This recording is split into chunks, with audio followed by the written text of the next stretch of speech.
नमस्कार, आप देख रहे हैं हल्ला बोल टीवी। मैं हूं दीपक शर्मा। भारतीय जनता पार्टी और जनता दल यूनाइटेड, लोक जनशक्ति पार्टी, हिंदुस्तानी अवाम मोर्चा, आरएलएम, तमाम पार्टियों, पांचों पार्टियों से जो एनडीए की पार्टियां हैं, उनसे कौन 6 मई को शपथ लेगा, इस बारे में कई कयास लगाए जा रहे हैं। लेकिन हम आपको एक लिस्ट सुनाने जा रहे हैं जिसमें शामिल नामों पर सहमति बन गई है, और ये इस लिस्ट में शामिल नाम ही 6 मई को यानी कि 2 दिन बाद बिहार में नए मंत्री के रूप में शपथ ले सकते हैं।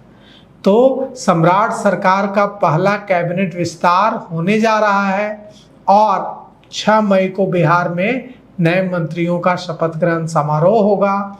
अभी 15 अप्रैल से सम्राट चौधरी, विजय चौधरी और विजेंद्र यादव, 3 लोग मिलकर ही सरकार चला रहे हैं। 3 लोग ही सरकार है। लिस्ट फाइनल हो गई है। भारतीय जनता पार्टी और जनता दल यूनाइटेड की टॉप लीडरशिप ने इस पर सहमति दे दी है।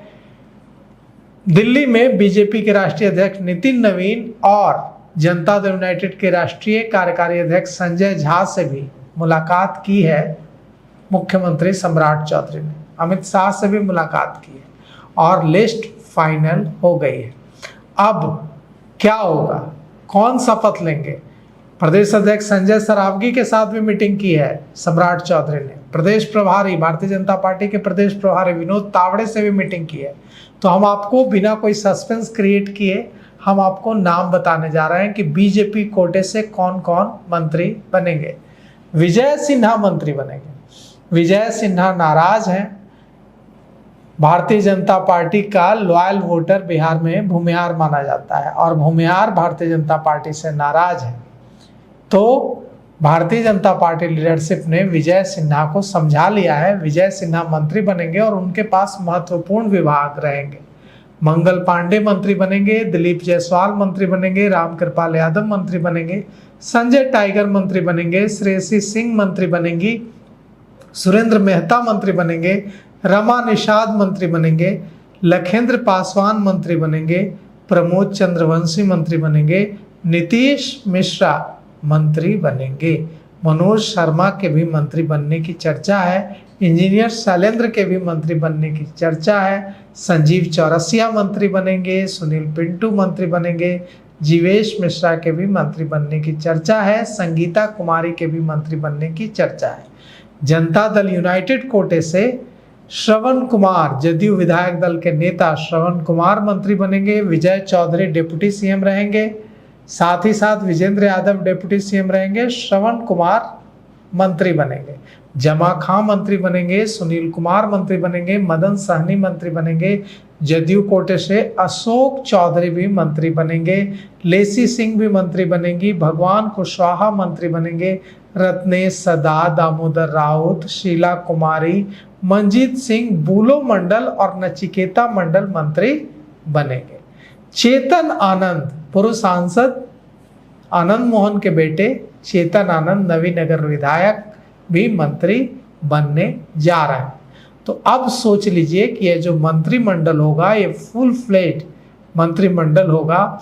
और अब मंगल पांडे के विधायक बनने के बाद जो खाली हुई सीट थी, उस पर भारतीय जनता पार्टी ने अपने पुराने सिपाही अरविंद शर्मा को विधान परिषद भेजा है।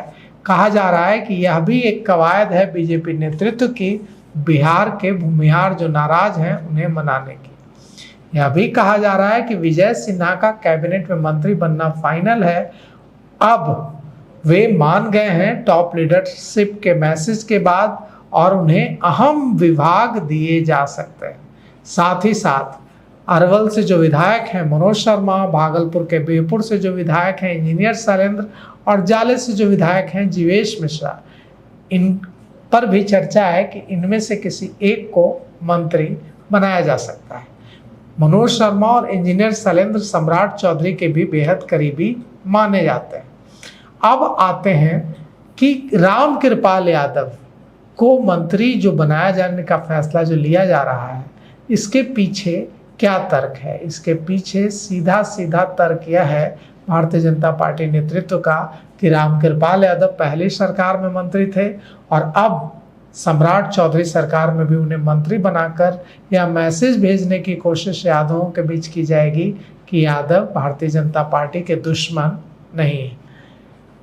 अब सवाल यह उठता है कि संजीव चौरसिया के नाम पर क्यों सहमति बनी है, कि संजीव चौरसिया को क्यों मंत्री बनाया जा रहा है। तो संजीव चौरसिया का नाम मुख्यमंत्री पद की दौड़ में चल रहा था और उन्हें मंत्री बनाकर अहम विभाग दिए जा सकते हैं। तो यह जो लिस्ट हमने आपके साथ शेयर की है, ये 6 मई को इस लिस्ट में शामिल जो विधायक, विधान परिषद सदस्य हैं, ये मंत्री पद की शपथ लेते हुए दिखेंगे। टीम निशांत से चेतन आनंद को शामिल किया जा रहा है मंत्रिमंडल में। और अब देखिए, ज़्यादा दिन का समय नहीं है, 2 दिनों का समय है। 2 दिनों के अंदर नई कैबिनेट आपके सामने होगी। तो फिलहाल इस पेशकश में इतना ही। आगे की खबरों के लिए देखते रहिए